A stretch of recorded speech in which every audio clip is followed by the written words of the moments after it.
मेरा नाम मार्टी है और मैं एक एलिमेंट्री स्कूल में एक सेकंड शिफ्ट कस्टडियन की तरह काम करता था। यह काम मैं पूरे 2 साल से कर रहा था और मेरा काम जब शुरू होता था जब स्कूल के बच्चों की छुट्टी हो जाती थी और वे घर चले जाते थे। वैसे तो ये स्कूल 1890 में बन गया था, पर इसे काफ़ी देर हो चुकी थी खुलने में। ऐसे कुछ कारण बताए जाते हैं जो कि किसी भी स्टाफ को नहीं बताए गए और ना ही किसी भी कस्टडियन को। बच्चों की छुट्टी के बाद मैं पूरे फ्लोर पर अकेला ही रहता था और मुझे ऐसा लगता रहता था कि कोई मुझे देख रहा है। एक ऐसा समय भी आया जब हमारे स्टाफ के लोगों की कमी पड़ गई थी, तो मुझे ज़्यादा काम करने के लिए मजबूर करना पड़ा अपने आप को, क्योंकि घर चलाने के लिए सिर्फ मैं ही अपने घर में बड़ा था। पिताजी की मौत करीब जब मैं 5 साल का था तभी हो चुकी थी, इसीलिए मैं जल्दी ही काम पर लग गया था और ज़्यादा ओवर टाइम करने की वजह से मुझे कभी कभी 8 भी बज जाते थे घर जाते हुए। एक रात ऐसी आई जब मुझे काम करते करते पूरे 9 बज गए और जितना भी साफ़ सफाई का सामान जितना भी उस फ्लोर पर था वह मैं क्लोजेट में रख रहा था। और उसी समय मुझे हॉल के आखिरी कोने से बहुत ही ज़ोरों की आवाज़ आती है और 5 सेकंड बाद एक और बार वैसी ही सेम आवाज़ मुझे दोबारा से आती है। यह आवाज़ ऐसी थी कि जैसे कोई सामान को उथल पुथल कर रहा हो। यह आवाज़ सुन के मुझे बहुत ज़्यादा डर लग गया था।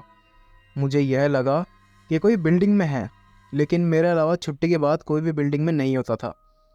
ऐसा लग रहा था जैसे कि जो सामान मैंने संभाला था वह कोई चोर अंदर आकर इधर उधर कर रहा है कुछ कीमती सामान ढूंढने के लिए जो कि वह चोरी कर सके। और जो सामान मैंने संभाला था उसमें पैन्स और पॉट्स रखे थे और थोड़ा साफ़ सफाई की क्लेंजर वगैरह भी। इस आवाज़ से डरने के बाद मैं सीधा स्टेयर्स की तरफ भागा और वहाँ से सीधा प्रिंसिपल रूम में घुस गया जहाँ पर मैंने कुंडी लगा ली। और उसके बाद मुझे ख्याल आया कि चलो मैं सीसीटीवी कैमरा चेक करता हूँ तो मुझे क्लियर हो जाएगा कि चोर है, तब जाके मैं पुलिस को बुलाऊँ। जैसे ही मैंने सीसीटीवी चेक करे तो वहाँ पर मुझे जहाँ से आवाज़ आ रही थी मुझे वहाँ का पूरा व्यू दिख रहा था, हॉल के उस कोने का। वहाँ पर पूरी क्लियरिटी से मैंने देखा, बट वहाँ पर मुझे कोई भी नहीं दिखा। और यह बहुत ही ज़्यादा क्रीपी बात थी कि मैं श्योर था कि वहाँ से ही आवाज़ आ रही थी और कोई ना कोई ज़रूर स्कूल के अंदर घुस चुका है। मैं कुछ मिनट तक देखता रहा और यह फिगर आउट करने की कोशिश थी कि वहाँ पे आवाज़ आई कहाँ से। मैंने सारे ही कमरे के सीसीटीवी चेक करे और जब मुझे ये कन्फर्म हो गया कि वहाँ पर कोई भी नहीं है तो मैं वहाँ पर चेक करने चला गया। मैं जैसे ही सीढ़ियों से नीचे जा रहा था मुझे दोबारा से वही सामान गिरने की आवाज़ आने लगी जो कि बहुत ही खतरनाक थी।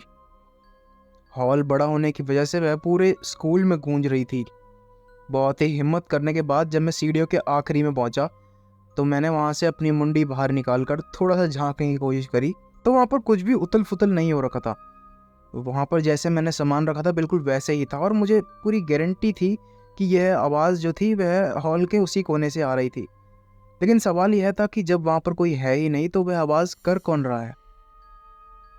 अक्सर ही स्कूल के बाहर से भी कुछ कंस्ट्रक्शन की आवाज़ आती थी, पर उस आवाज़ का अंदाज़ा मुझे लग जाता था, लेकिन यह आवाज़ तो स्कूल के अंदर से ही आ रही थी। और यही चीज़ सुनकर मैं काफ़ी ज़्यादा टेरिफाइड हो गया था, क्योंकि मैं भूत प्रेतों में बहुत ही ज़्यादा विश्वास करता था। इसीलिए जैसे ही मेरा ऑफिस का टाइमिंग ख़त्म हुई मैंने तुरंत ही पंच आउट किया और मैं तुरंत घर निकल गया। अगले दिन जब मैं वापस स्कूल में आया तो अपना काम करने के लिए, तो मैंने हेड कस्टोडियन था जो हमारा, उससे पूछा कि वहाँ पर क्या गलत है। कि जब मैं वहाँ पर गया चेक करने के लिए, जिस आवाज़ के बारे में मैंने बताया था वहाँ पर कुछ भी ऐसा नहीं था और मैंने पहले भी कुछ खबरें सुनी थी कि यहाँ पर कुछ भूत प्रेत का साया कुछ ऐसा है। यह बात सुनकर हेड कस्टोडियन ने मुझे थोड़ा डांटा और 2 शब्द मेरी बेइज्जती करी, क्योंकि कहते हैं ना नौकरी में सबकी सुननी पड़ती है। मजबूरी में मैंने उसकी सुनी और उसने मुझे डांट कर भगा दिया कि यहाँ पर ऐसा कुछ भी नहीं है। पर आज भी मैं उस कमरे की सफाई के लिए जब भी जाता हूँ तो मुझे पसीने आ जाते हैं और मेरा शरीर एकदम ठंडा पड़ जाता है। एक दिन ऐसे ही काम करते हुए जब बहुत ही ज़्यादा तूफान आ रहा था तो मुझे हेड कस्टोडियन और स्कूल के प्रिंसिपल ने पहले ही बोला कि तुम्हारा काम डबल हो जाएगा, क्योंकि दरवाज़ों के नीचे से काफ़ी ज़्यादा गंद वापस आ जाती थी, धूल वगैरह। इसलिए मैंने पूरे स्कूल के दरवाजे बंद कर दिए थे और एकदम सभी दरवाज़ों में ताला लगा दिया था ताकि कोई भी धूल अंदर ना आ सके। जो मेरे साथ इंसिडेंट यह हुआ था उस बाद काफ़ी टाइम हो चुका था। यह दिन वह दिन था जब मुझे वहाँ पर किसी एंटिटी के होने का पता चला। उस दिन फिर से मैं उस हॉल में काम कर रहा था और सारे चीज़ें क्लोजेट्स में रख रहा था संभाल कर। उसी समय मुझे फिर से वही भयानक सामान गिरने की आवाज़ आई और इस बार मैं कंफर्म था कि वहाँ पर कोई ना कोई है। अगर कोई भूत प्रेत ना भी हो तो कोई चोर ज़रूर ही स्कूल में घुस गया था। मैंने वहाँ पर झांकने की कोशिश करी। दोस्तों, आप मानोगे नहीं कि जब मैंने उस हॉल के कोने में झांका तो मुझे वहाँ से एक एंटिटी दिखी जिसका मुंह पूरा ही काला था और आंखें सफ़ेद और बड़ी थी। वह मुझे एक दीवार के कोने से झांक कर देख रही थी। यह नज़ारा देखकर मेरी आंखों से आंसू आने लग गए ऑटोमेटिकली और मैं बहुत ही डर गया था। शरीर इतना ठंडा पड़ गया था कि मानो कि मैं अभी बेहोश होकर ही गिर जाऊं।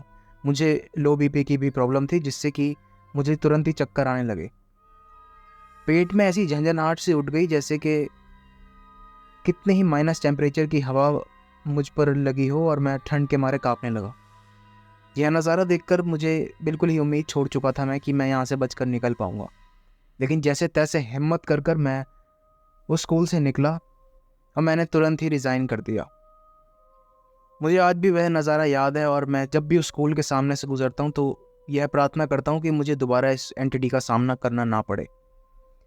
दोस्तों, यह है मेरी सच्ची कहानी थी जो कि मैंने इस चैनल के थ्रू सबमिट कराई है। अगर आपकी भी कोई ऐसी हॉन्टेड कहानी है या आपने कोई एक्सपीरियंस किया है ऐसे स्पिरिचुअल, तो प्लीज़ हमें कमेंट्स में या फिर हमारा ईमेल जो कि डिस्क्रिप्शन में है उसमें सबमिट करें ताकि हम अपने चैनल के माध्यम से आपकी कहानियाँ बता सकें। और इस वीडियो को लाइक ज़रूर करें, हमारे चैनल को सब्सक्राइब करें ऐसी ही हॉरर और मनोरंजक स्टोरीज़ देखने के लिए, और कमेंट में अपने विचार ज़रूर प्रस्तुत करें।